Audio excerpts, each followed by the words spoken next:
السلام عليكم ورحمة الله وبركاته.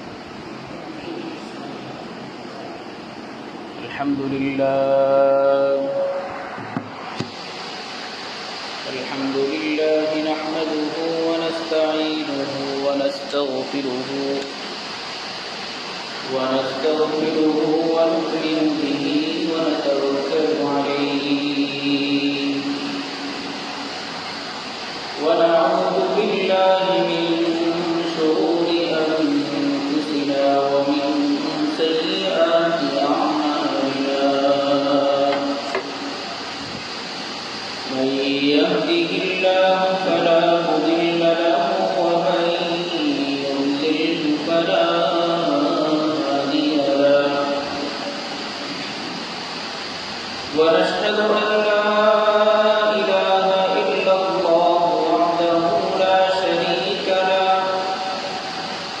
ونشهد أن سيدنا وسندنا وحبيبنا وحبيب ربنا وطبيبنا وطبيب قلوبنا ومولانا محمدا عبده ورسوله صلى الله تعالى عليه وعلى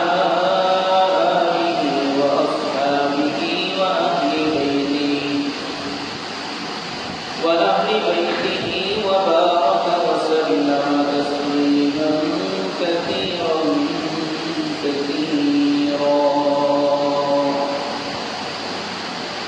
أما بعد فأعوذ بالله من الشيطان الرجيم.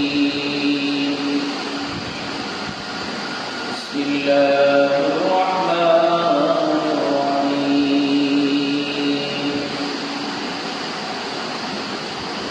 وإذ قالوا اللهم إن كان هذا هو الحق من عندك فأمطر علينا حجارة من السماء أو ائتنا بعذاب أليم. وما كان الله ليعذبهم وأنت فيهم وما كان الله معذبهم وهم يستغفرون. صدق الله العلي العظيم وصدق رسوله النبي الكريم ونحن على ذلك لمن الشاهدين والشاكرين والحمد لله رب العالمين. اللهم صل على محمد وعلى آل محمد كما صليت على إبراهيم وعلى آل إبراهيم إنك حميد مجيد. اللهم بارك على محمد وعلى آل محمد كما باركت على إبراهيم وعلى آل إبراهيم إنك حميد مجيد. شافعي روز جزا وخطيب أنبياء. شافعي روز جزا وخطيب أنبياء صاحب حوض وظل خدا روز عتيد. صاحب حوض وظل خدا روز عتيد. صاحب خلق عظيم ومظهر جود عنيد.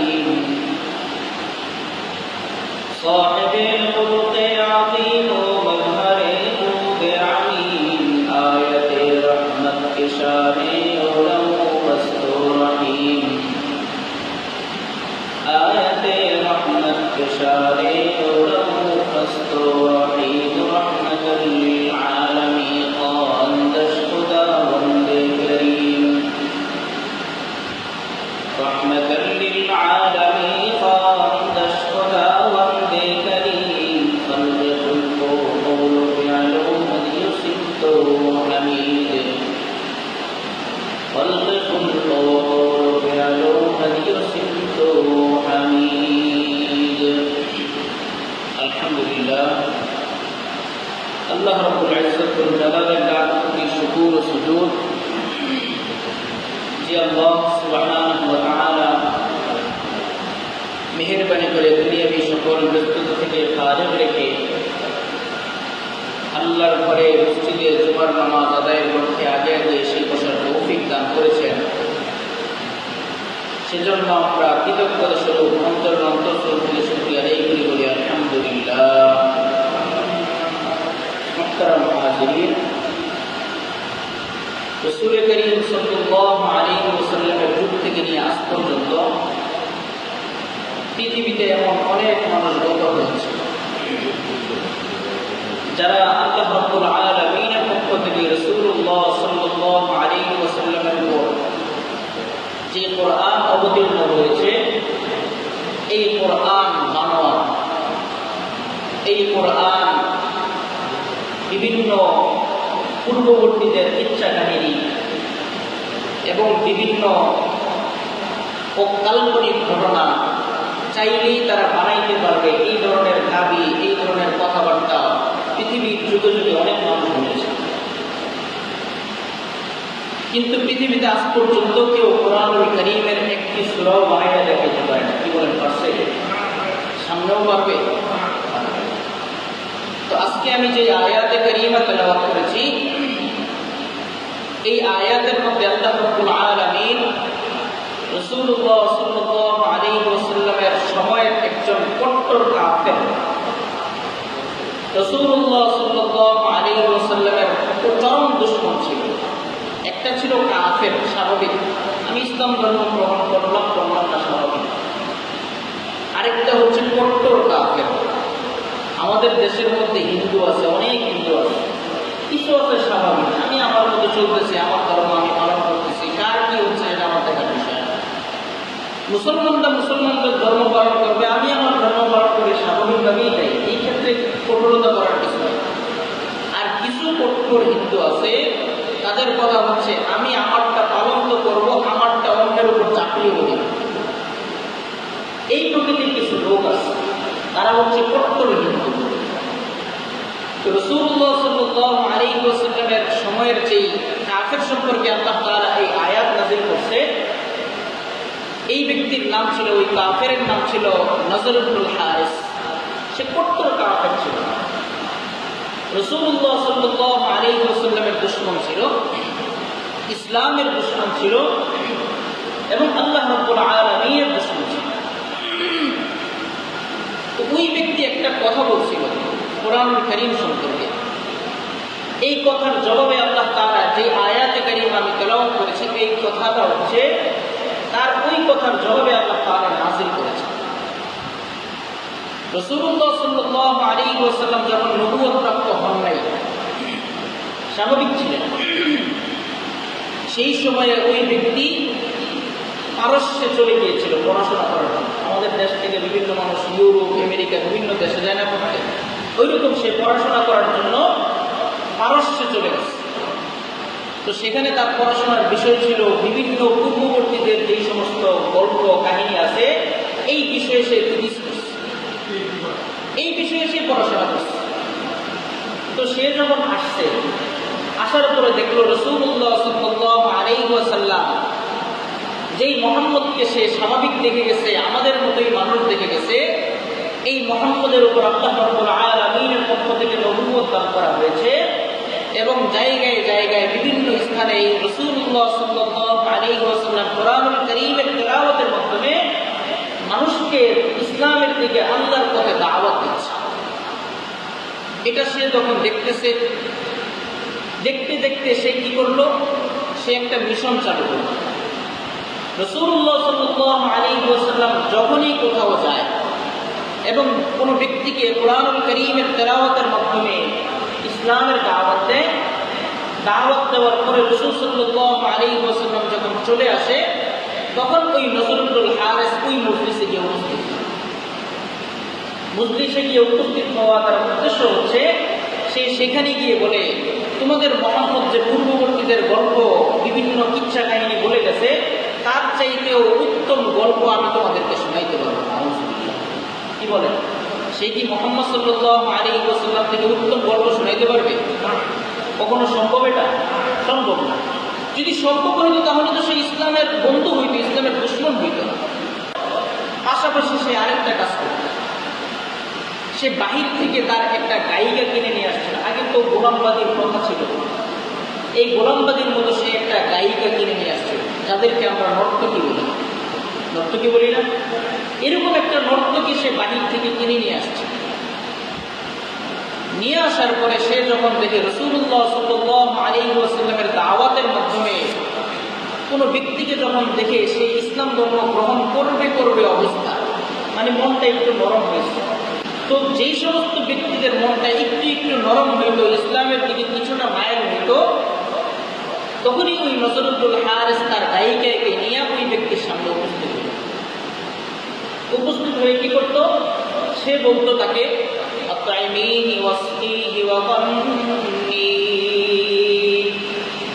সে বলতো, হে আমার গায়িকা, তুমি তার সামনে খাবার পরিবেশন করো, তুমি তার সামনে পানীয় পরিবেশন করো, তুমি তাকে নেচে গান গেয়ে শোনাও তাকে। সে যখন, এই মহিলা যখন তার সামনে খাবার পরিবেশন করবে, পানীয় পরিবেশন করবে, গান গেয়ে শোনাবে, যেই ব্যক্তির মধ্যে এখনো ইসলাম প্রবেশ করে নাই, ইসলাম ধর্ম গ্রহণ করে নাই, সে তো অটোমেটিক এই জিনিস দ্বারা দুর্বল হয়ে যাবে। কি বলে? নারীর প্রতি আকর্ষণ আছে না? পুরুষের তো নারীর প্রতি আকর্ষণ এমনিতেই আছে, আর এই আকর্ষণকে দমানোর জন্যই তো ইসলাম লিমিটের মধ্যে থাকবে, আনলিমিটেড থাকবে। এই জিনিসটা দমানোর জন্য ইসলামের শিক্ষা। তো সে যখন এই কাজটা করত, তখন ওই যে ব্যক্তি যে কিছুটা মায়ের হইত, এভাবে এর মাধ্যমে আস্তে আস্তে করে তাদেরকে আবার সেই কাজ থেকে ফিরে নিয়ে আসত। অর্থাৎ ইসলামের প্রতি তার যে আগ্রহ ছিল, এই আগ্রহটা থেকে সে আস্তে আস্তে করে ফিরে নিয়ে আসত। এই ছিল নজর ইবনুল হারিস। সে ছিল কট্টর কাফের, আল্লাহর রাসূলের শত্রু, মুসলমানদের শত্রু, আল্লাহ তাআলার শত্রু। এই নজর ইবনুল হারিস তো পড়াশোনা করছে বিভিন্ন গল্প কাহিনী নিয়ে, বিভিন্ন পূর্ববর্তী রাজা বাদশাদের গল্প নিয়ে, ঘটনা নিয়ে সে পড়াশোনা করছে। সে যখন দেশে আসছে, আসার পরে রাসূলুল্লাহ সাল্লাল্লাহু আলাইহি ওয়াসাল্লাম যখন কোরআনের মাধ্যমে দাওয়াত দেয়, সে মানুষকে গিয়ে বিপরীত দাওয়াত দেয়। এই কোরআন যে বানোয়া, কোরআন মানুষের ইচ্ছা কাহিনী, এই মুহাম্মদের বানানো কিতাব, এই বিষয়টা সে মানুষকে বোঝানোর চেষ্টা করে। আল্লাহ তাআলা কোরআনুল কারীমে তার এই কথাটাকে এখানে উল্লেখ করেছে। আল্লাহ তাআলা বলেন, وَإِذَا تُتْلَى عَلَيْهِمْ آيَاتُنَا قَالُوا قَدْ سَمِعْنَا لَوْ نَشَاءُ لَقُلْنَا مِثْلَ هَذَا إِنْ هَذَا إِلَّا أَسَاطِيرُ الْأَوَّلِينَ। আল্লাহ তাআলা বলতেছেন, যখন তাদেরকে আমার আয়াত তেলাওয়াত করে শোনানো হয়, নবী মুহাম্মদ যখন আমার আয়াত তাদেরকে তেলাওয়াত করে শোনায়, তখন এই কাফের মুশরিকরা বলে, এক নম্বর কথা, যে আমরা তো এগুলো অনেক আগেই শুনে আসছি, পূর্ববর্তীদের গল্প কাহিনী শুনাইবে মুহাম্মদ, এগুলো তো আমরা অনেক আগেই শুনে আসছি। এক নম্বর কথা তাদের। দ্বিতীয় নম্বর কথা হচ্ছে, লাউ নাশাউ লাকুলনা মিথলা হাযা, আমরা যদি ইচ্ছা করি এরকম কোরআন আমরাও বানাইতে পারি। নাউযুবিল্লাহ বলবেন, সে পারবে বানাইতে? পৃথিবীর সকল মানুষ যদি একত্র হয় একটা আয়াত বানানোর জন্য কোরআন পারবে? সম্ভব? সম্ভব। তো সে বলতেছে, আমরা যদি চাই তাহলে এই কোরআন আমরাও বানাইতে পারবো। এটা ছিল তার দ্বিতীয় নম্বর কথা। তার তৃতীয় নম্বর কথা হচ্ছে, ইন হাযা ইল্লা আসাতিরুল আউয়ালিন, এটা তো পূর্ববর্তীদের গল্প কাহিনী। সুতরাং এই কোরআনের কারণে দাওয়াত গ্রহণ করার তেমন কিছু আমি দেখি না। কথা বুঝে আসছে না? তো তার দাবি ছিল, এই কাফেরদের দাবি ছিল, এই কোরআনের যে গল্প কাহিনী, কোরআনের মধ্যে যে সমস্ত আলোচনা করা হয়, এই আলোচনাগুলো তার আগে থেকেই শুনে আসছে। দ্বিতীয় নম্বর কথা ছিল, এই যে কোরআন, এই কোরআন তারা চাই কথা ছিল এই কোরআন হচ্ছে পূর্ববর্তীদের গল্প কাহিনী, যেটা আমরা চাইলেই বানাইতে পারি। এই যে কথা তারা বলতো, বলার পরে আল্লাহ তাআলা তার এই জবাবের মধ্যে আল্লাহ তাআলা একটা আয়াত নাযিল করেন যে হে মুহাম্মদ, তারা তো বলতেছে কোরআনুল কারীম তারা বানাইতে পারবে, কোরআনুল কারীম পূর্ববর্তীদের গল্প কাহিনী। ঠিক আছে, আমি তাদের উপর একটা চ্যালেঞ্জ ছুড়ে দিলাম। আল্লাহ তাআলা চ্যালেঞ্জ ছুড়ে দিয়ে আল্লাহ তাআলা বলতেছেন কুল লাইন ইজতামাআতিল ইনসু ওয়াল জিন্নু আলা আন ইয়াতু বিমিথলি হাযাল কুরআন লা ইয়াতুনা বিমিথলিহি ওয়ালাউ কানা বা'দুহুম লিবা'দিন যাহীরা। আল্লাহ তাআলা বলতেছেন মুহাম্মদ তাদেরকে শুধু এটুকু বলে দেন, সমস্ত জিন সমস্ত ইনসান একত্র হবে, একত্র হতে বলেন তাদেরকে, তারা একত্র হবে। তাদের উদ্দেশ্য কি? আলা আইয়াতু বিমিথলি হাযাল কুরআন, তারা এই কোরআনের মতো একটা কোরআন তারা রচনা করবে। পাশাপাশি তারা তো একত্র হবে, এখন তাদের তো সাহায্য সহযোগিতারও দরকার আছে। এমন না যে একা একা দেখবে, পরীক্ষার হলে যেমন একা একা দেখে না, কেউ কারোর সাথে কথা বলার জন্য কি থাকে না, সুযোগ থাকে না। আল্লাহ তাআলা সেটাও সুযোগ দিয়েছেন, তোমরা একত্র যে হবে, এখন তোমরা একা একা লাগবে সেটাও দরকার নাই। আল্লাহ তাআলা বলছেন তোমরা একসাথে বসবে, পাশাপাশি এই সুযোগ আছে তোমরা গল্প গুজব করেও লাগবে, মানে সহযোগী একজন আরেকজনের সহযোগী হবে। আল্লাহ তাআলা বলতেছেন লা ইয়াতুনা বিমিথলিহি ওয়ালাউ কানা বা'দুহুম লিবা'দিন যাহীরা। আল্লাহ তাআলা বলতেছেন তারা তো আনতে পারবে না, তারপরেও তারা যদি একজনকে আরেকজনের সহযোগীও বানায় তারপরেও তারা পারবে না। আল্লাহ তাআলা এই চ্যালেঞ্জ যখন ছুড়ে দিয়েছেন, আল্লাহ তাআলার চ্যালেঞ্জটা ছিল পুরা কোরআন আমি তাদের সামনে ছেড়ে দিলাম, এই কোরআনটা তোমরা রচনা করে আমার সামনে উপস্থাপন করো। এই কথা যখন বলছে তখন তার কোনো উত্তর নাই, পারবে সে কি বলে? কেউ কোরআনুল কারীম রচনা করা সম্ভব? একটা আয়াতে তো সম্ভব। এই আয়াত যখন আল্লাহ তাআলা ছেড়ে দিলেন, নজর ইবনুল হারিসের মুখ বন্ধ হয়ে গেছে, সে পারে না। যখন সে পারতেছে না তখন আল্লাহ তাআলা আরেকটা চ্যালেঞ্জ দিলেন যে কোরআন তো প্রায় 30 পারার কোরআন, এই আয়াত তো পুরোটা পারতেছে না সে, ঠিক আছে আমি তাকে আরেকটু সহজ করে দিলাম। আল্লাহ তাআলা সহজ করে দিয়ে বলতেছেন আম ইয়াকুলুনা ইফতারা কুল ফাতু বিআশরি সুওয়ারিন মিথলিহি ওয়াদউ মান ইসতাতাতুম মিন দুনিল্লাহি ইন কুনতুম সাদিকিন। আল্লাহ তাআলা বলতেছেন হে মুহাম্মদ, তারা তো বলতেছে এটা আপনার বানানো কোরআন, এই যে আমি তাদেরকে ছুড়ে দিলাম এত কিছু, তারপরেও তো তারা পারে না, তারপরেও কি বলবে এটা আপনার কালাম, এটা আমি আল্লাহর কালাম না, তারপরেও তারা স্বীকার করবে না। ঠিক আছে, তাদেরকে পুরা কোরআন বানানোর দরকার নেই, তাদেরকে আমি এতটুকু সুযোগ দিলাম, তোমরা 10টা সূরা বানায় নিয়ে আসো। কয়টা সূরা? 10টা। তো প্রথমে আল্লাহ তাআলা কি চ্যালেঞ্জ করছে? পুরা কোরআন বানানোর জন্য চ্যালেঞ্জ করছে। তো পুরা কোরআন যখন বানানোর জন্য চ্যালেঞ্জ করে দেখছে ব্যর্থ, তখন আল্লাহ তাআলা বলতেছেন ঠিক আছে পুরা কোরআন যদি না পারো অন্তত 10টা সূরা তোমরা বানায় নিয়ে আসো। এরপরে তারা বলতেছে ব্যর্থতা, এই 10টা সূরাও তারা আমার জন্য সম্ভব না। কি বলেন, 10টা সূরা আনতে পারবে? আচ্ছা, পুরো কোরআন তারা বানাইতে পারে না, মানলাম, অনেক বড় কোরআন, এখন তারা কি 10টা সূরা বানাইতে পারবে? সূরা ফিল থেকে নিয়ে সূরা নাস পর্যন্ত 10টা সূরা, এই 10টা সূরাও কি তারা বানাইতে পারছে? পারে না। কিয়ামত পর্যন্ত যদি তাদেরকে সময় দেওয়া হয় তারপরেও তারা এটা পারবে না। তখন আল্লাহ রাব্বুল আলামিন বলেন ঠিক আছে তোমরা যেহেতু 10টা সূরা বানাইতে পারবা না, তোমাদেরকে আরেকটু সহজ করে দিচ্ছি। আরেকটু সহজ করে দিয়ে আল্লাহ তাআলা বলতেছেন আম ইয়াকুলুনা ইফতারা কুল ফাতু বিসূরাতিন মিথলিহি ওয়াদউ মান ইসতাতাতুম মিন দুনিল্লাহি ইন কুনতুম সাদিকিন। দেখেন কি সুন্দর করে আল্লাহ তাআলা বলতেছেন, আজীব কথা। আল্লাহ তাআলা বলতেছেন 10 সূরা তো পারছ না, এটা কাফেরের দল, কমপক্ষের দল, তোরা তো পুরো কোরআন নাযিল করতে পারবি না, রচনা করতে পারবি না, 10 সূরার সুযোগ দিলাম সেটাও তোরা পারছ নাই, ঠিক আছে পারবি না বুঝলাম, অন্তত একটা সূরা নাযিল করে নিয়ে। এই কথা আল্লাহ তাআলা সূরা বাকারার মধ্যে আল্লাহ তাআলা আরো সুন্দর করে বলছেন, সবাইকে চ্যালেঞ্জ করছেন। আর যারা কোরআন সম্পর্কে সন্দেহ পোষণ করে যে কোরআন আল্লাহর কালাম কি কালাম না, এই বিষয়ে সন্দেহ পোষণ করে, তাদেরকে আল্লাহ তাআলা উন্মুক্তভাবে চ্যালেঞ্জ করে দিচ্ছেন। আল্লাহ তাআলা কি বলছেন?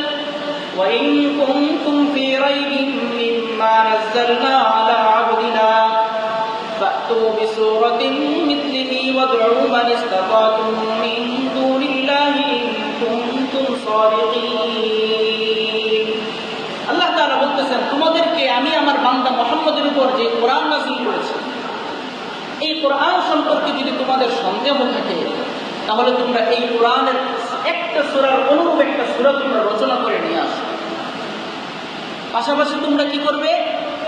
ওয়াদউ মান ইসতাতা'তুম মিন দুনিল্লাহ, আল্লাহর বিপক্ষে, আল্লাহর মোকাবেলায়, আল্লাহর বিরুদ্ধে গিয়ে তোমরা যাদের ইবাদত করো, যাদের উপাসনা করো, যাদেরকে উপাস্য হিসেবে গ্রহণ করো, তাদেরকেও তোমরা শরীক করো, সমস্যা নেই। তোমরা যে একা একা করবে না, আমি একটু সুযোগ দিলাম তোমাদেরকে, ওই তাদেরকে নিয়েও তোমরা কোরআন বানাও, যদি তোমরা সত্যবাদী হয়ে যাও। এই যে আল্লাহ তাআলা প্রথম চ্যালেঞ্জ করছেন পুরা কোরআনের, যে পুরা কোরআন তোমাদের উপর ছেড়ে দিলাম। নজর ইবনুল হারিস, তুমি তো চ্যালেঞ্জ করছো কোরআন বানানো, কোরআনের মধ্যে গল্প কাহিনী, কোরআন মুহাম্মদের তৈরি, কোরআন চাইলেই তুমি বানাইতে পারবা, তোমাকে চ্যালেঞ্জ করলাম পুরা কোরআন বানাও। পুরা কোরআন বানানোর যখন চ্যালেঞ্জ করা হয়েছে, কি বলেন, সে কি পেরেছে? কোরআন বানাইতে পারবে? এরপরে সে যখন পারেনি, আল্লাহ তাআলা 10টি সূরার মধ্যে নিয়ে আসছে।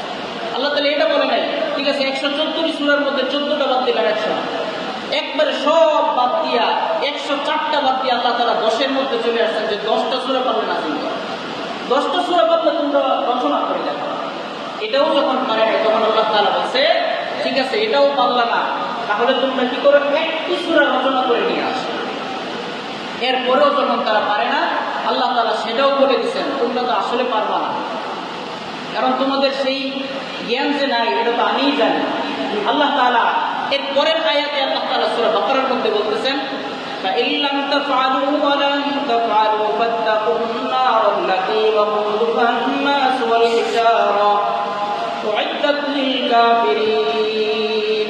আল্লাহ তাআলা বলছেন, فَإِن لَّمْ تَفْعَلُوا, যদি তোমরা না পারো, আর কখনোই পারবা না, তোমরা যদিও না পারো আর কখনো তো তা পারবা না, আর যেহেতু পারবা না, তবে মনে রাখো, ফাত্তাকুন নারাল্লাতী ওয়াকুদুহা আন-নাস ওয়াল হিজারা, ওই আগুনকে ভয় করো যেই আগুনের ইন্ধন, যেই আগুনের জ্বালানি হবে মানুষ এবং পাথর। আর যেই আগুনকে আমি কাফের মুশরিকদের জন্য, কাফেরদের জন্য প্রস্তুত করে রেখেছি। কি বলেন, তারা কি কোরআন বানাইতে পারছে? পারে। ফাসকার দাশ হক বায়াজা যে কিতাবে মুস্তাদাব, ফাসকার দাশ হক বায়াজা যে কিতাবে মুস্তাদাব, হুজ্জত ফুরকান মুআজাজ মুহকাম ফাসলে খিতাব, হুজ্জত ফুরকান মুআজাজ মুহকাম ফাসলে খিতাব। এই যে এখন নজর ইবনুল হারিসকে আল্লাহ তাআলা একের পর এক চ্যালেঞ্জ ছুড়ে দিলেন, পুরা কোরআন নাযিল করা সে ব্যর্থ, 10টি সূরা নাযিল করো, 10টি সূরা তোমরা রচনা করো, সেও ব্যর্থ।